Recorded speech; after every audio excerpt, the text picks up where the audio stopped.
क्या आप भी जानना चाहते हैं कि अगर आपने कोहिनूर टेक्सटाइल मिल में आज से 17 साल पहले एसआईपी की स्टार्ट की होती तो आपका टोटल कितना रिटर्न होता, आपका टोटल कितना डिविडेंड होता, हर साल आपने कितना डिविडेंड कितना बोनस लिया होता, टोटल आपका टैक्स कितना कटता, डॉलर में आपका कितना रिटर्न होता, एनुअलाइज रिटर्न आपका कितना होता।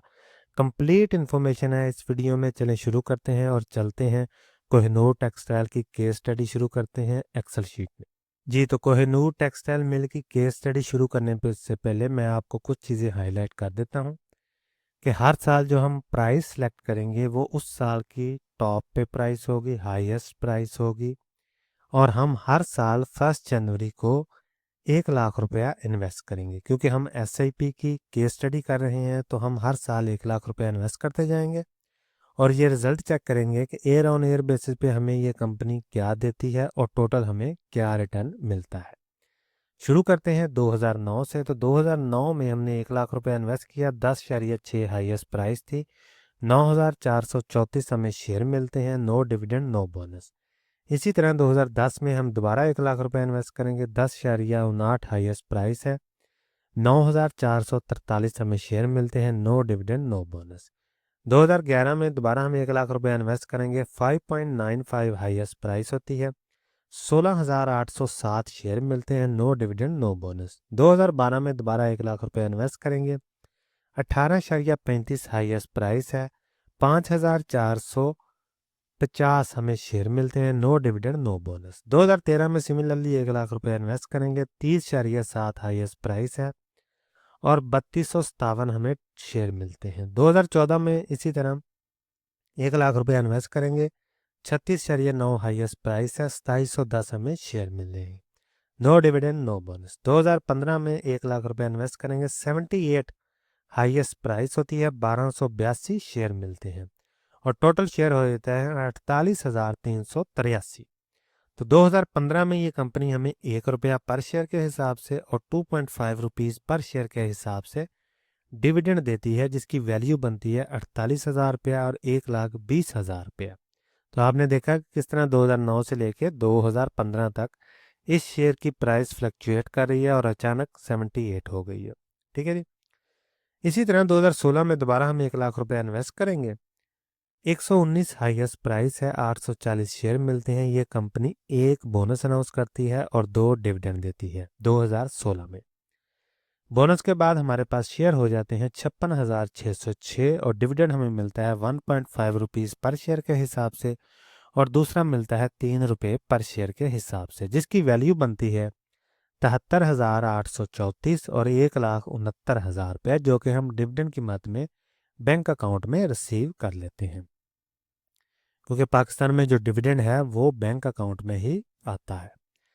तो 2017 में दोबारा हम 1 लाख रुपया डालेंगे, 130 हाईएस्ट प्राइस होती है, 763 हमें शेयर मिलते हैं, टोटल हमारे पास शेयर हो जाते हैं 57,369। 2017 में यह कंपनी 2 डिविडेंड देती है, 2 रुपये पर शेयर के हिसाब से और 1.5 रुपीज़ पर शेयर के हिसाब से, जिसकी वैल्यू बनती है 1,14,000 रुपया और 86,000 रुपया, जो कि हम डिविडेंड की मद में ले लेते हैं।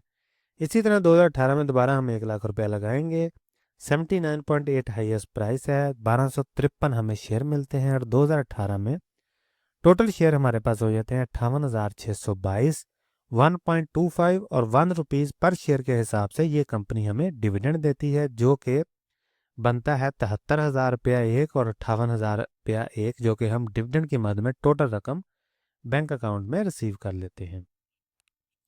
इसी तरह 2019 में 1 लाख रुपया इन्वेस्ट करेंगे, 48 हाईएस्ट प्राइस होती है, 2,045 हमें शेयर मिलते हैं, 60,667 हमारे पास टोटल शेयर हो जाते हैं और 1 रुपया पर शेयर के हिसाब से और 0.75 रुपीज़ पर शेयर के हिसाब से हमें डिविडेंड देती है ये कंपनी, जिसकी वैल्यू बनती है 60,000 रुपया एक और 45,000 रुपया एक। इसी तरह 2020 में दोबारा हम 1 लाख रुपया इन्वेस्ट करेंगे, 69 हाईएस्ट प्राइस है, 1439 हमें शेयर मिलेंगे, टोटल शेयर हमारे पास हो जाते हैं 62,106 और 2020 में ये कंपनी हमें 2 डिविडेंड अनाउंस करती है, 1 रुपया पर शेयर के हिसाब से और दूसरा भी 1 रुपया पर शेयर के हिसाब से, जिसकी वैल्यू बनती है 62,000 और 62,000 रुपीज़, जो कि हम डिविडेंड की मद में ले लेते हैं। इसी तरह 2021 में दोबारा हम 1 लाख रुपए इन्वेस्ट करेंगे। 92.81 हाईएस्ट प्राइस है और 1077 हमें शेयर मिलते हैं। टोटल शेयर हो जाते हैं 63,183। और 2021 में भी ये कंपनी हमें 2 डिविडेंड देती है, 1 रुपया पर शेयर के हिसाब से और दूसरा भी 1 रुपया पर शेयर के हिसाब से, जिसकी वैल्यू बनती है 63,000 रुपीज़ और दूसरा भी 63,000 रुपीज़। ग्रास डिविडेंड है जो कि हम डिविडेंड बैंक अकाउंट में ले लेते हैं। टैक्स की बात हम लास्ट में करेंगे। 2022 में दोबारा हम 1 लाख रुपए इन्वेस्ट करेंगे। 72.72 हाईएस्ट प्राइस होती है। 1373 हमें शेयर मिलते हैं। टोटल शेयर हमारे पास हो जाते हैं 64,558।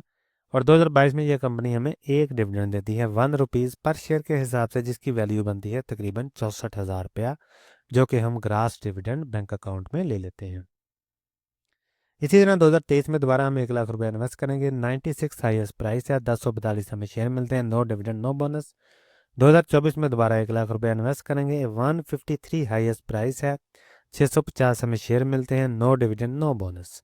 तो 23-24 में इसने कोई डिविडेंड कोई बोनस नहीं दिया। 2025 में दोबारा हम 1 लाख रुपए इन्वेस्ट करेंगे। 305 हाईएस्ट प्राइस है। 328 हमें शेयर मिलते हैं और टोटल शेयर हमारे पास हो जाते हैं 66,578। 2025 में ये कंपनी हमें एक डिविडेंड देती है और एक बोनस देती है। बोनस के बाद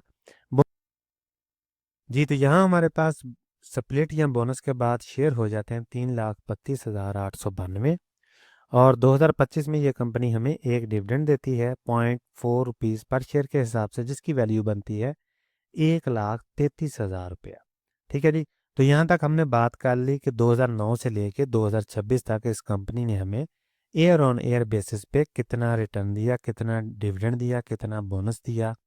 ठीक है जी, ये सारी बात होगी। अभी हम बात करेंगे एनुअलाइज रिटर्न की। ठीक है, रिटर्न समरी पे आते हैं। 2009 से लेकर 2026 तक टोटल हमारे पास शेयर हो जाते हैं 3,32,892 तकरीबन।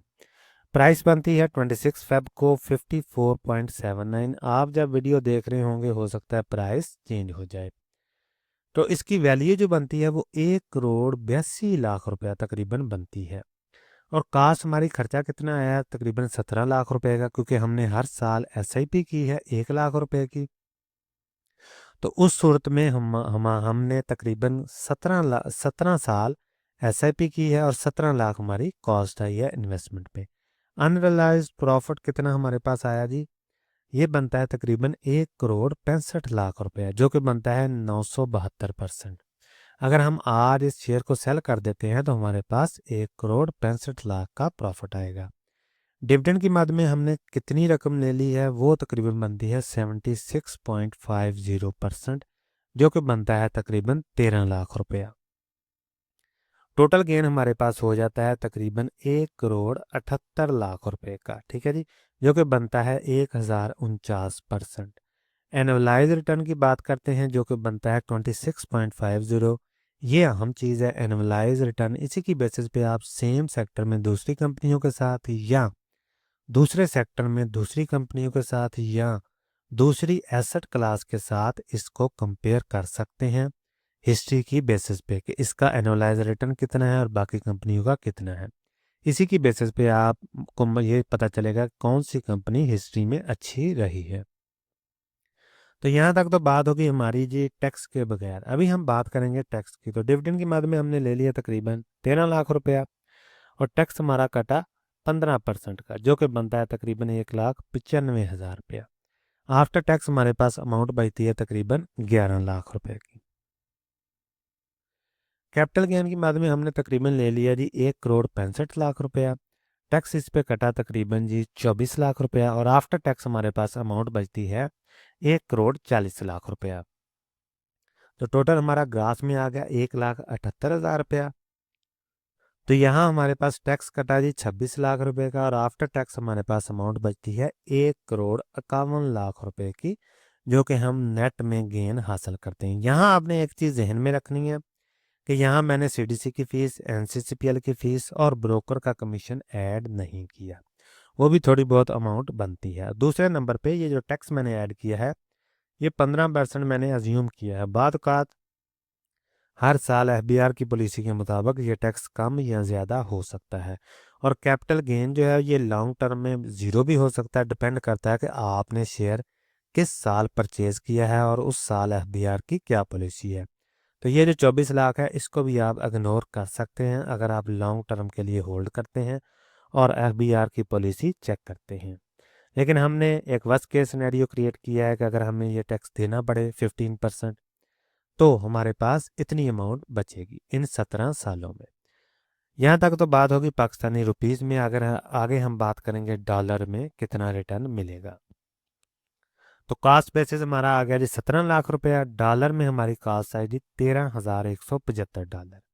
ये $13,175 कैसे आए हैं? 2009 से लेकर 2025 तक हमने हर साल 1 लाख रुपया इन्वेस्ट किया है। तो 1 लाख के इक्वलेंट जो डॉलर बनते हैं वो हमने यहाँ पे लिख लिए हैं और उनको जमा कर लिया है। तो उसके बाद हमारे पास जो अमाउंट बनती है डॉलर में वो $13,175 बनते हैं। तो डॉलर में हमारा टोटल गेन आया जी $64,170। प्रॉफिट एंड लॉस परसेंटेज में आया हमारा 487%। ये डॉलर में गेन हमने कैसे कैलकुलेट किया? जो टोटल पीकेआर में हमारा रिटर्न आया था 1,78,00,000, इसको हमने कन्वर्ट कर लिया है डॉलर में, जो कि बनता है $64,000। और प्रॉफिट एंड लॉस परसेंटेज में हमारा आया था जी 487%। तो ये आएगा हमारा डॉलर में रिटर्न। इन्फ्लेशन को मैंने एडजस्ट नहीं किया क्योंकि हम हिस्ट्री की बात कर रहे हैं। तो अगर हम फ्यूचर की बात करेंगे तो तब हम ज़रूर इन्फ्लेशन को एडजस्ट करेंगे ताकि हमें परचेजिंग पावर का पता चल सके आज की प्राइस के हिसाब से। तो ये थी जी केस स्टडी कि अगर हम हर साल टॉप पे शेयर को बाय करते जाते हैं तो हर साल हमें ये कंपनी कितना रिटर्न देती है, टोटल कितना गेन होता है, कितना एनुअलाइज रिटर्न होता है, कितना टैक्स कटता है, आफ्टर टैक्स कितनी अमाउंट होती है, डॉलर में हमारा कितना रिटर्न होता है। यहाँ आपने एक बात ध्यान में रख लेनी है कि ये जो मैंने प्राइस सेलेक्ट की है ये हर साल की हाईएस्ट प्राइस है। अगर आप स्मार्टली प्ले करते हैं, वीकली एसआईपी करते हैं, मंथली एसआईपी करते हैं या टेक्निकल एनालिसिस करके खुद से प्राइस को सिलेक्ट करके खुद जो है वो शेयर को बाय करते हैं, तो आपका रिजल्ट इससे कहीं ज़्यादा बेहतर आएगा। शर्त यह है कि आपकी बाइंग प्राइस जो है वो कम से कम हो। जितनी आप हर साल बाइंग प्राइस कम से कम करते जाएंगे आपका प्रॉफिट उतना ही बढ़ता जाएगा। इस केस स्टडी करने का पर्पज़ यही था कि आपको पास में पता चल सके कि इस कंपनी में अगर हम एसआईपी करते हैं तो हमारा क्या रिजल्ट आता। इसी को आप फ्यूचर में ले जाएंगे। अगर कंपनी के फंडामेंटल चेंज ना हो, सेम टाइप का रिजल्ट हो तकरीबन, तो फ्यूचर में भी आपको मिलता जुलता रिटर्न ही मिलेगा, मिलता जुलता ही डिविडेंड मिलेगा। शर्त यह है कि कंपनी के फंडामेंटल वगैरह चेंज ना हो और पे आउट वगैरह भी तकरीबन सेम ही रहे। तो अगर आप बाइंग प्राइस को कम करते जाएंगे आपका रिटर्न उतना ही बढ़ता जाएगा। जितनी बाइंग प्राइस कम होगी हर साल या लमसम इन्वेस्टमेंट में, तो आपका रिटर्न उतना ही बेहतरीन होगा। शर्त यह है कि आपने जो शेयर को बाय किया है वो टेक्निकल बेसिस पे किया हो। जब शेयर की प्राइस लो हो तब आप बाइंग करें, और जब भी शेयर डाउन में जाए, डाउन ट्रेंड में जाए, तो आप शेयर को बाय करते जाएंगे। तो लॉन्ग टर्म में आपको रिजल्ट जो है वो बेहतरीन मिलेगा। तो ये थी जी case study Kohinoor textile mill की। कोई भी सवाल हो कमेंट सेक्शन में ज़रूर पूछें। मिलते हैं अगली वीडियो में, तब तक के लिए अल्लाह हाफिज़।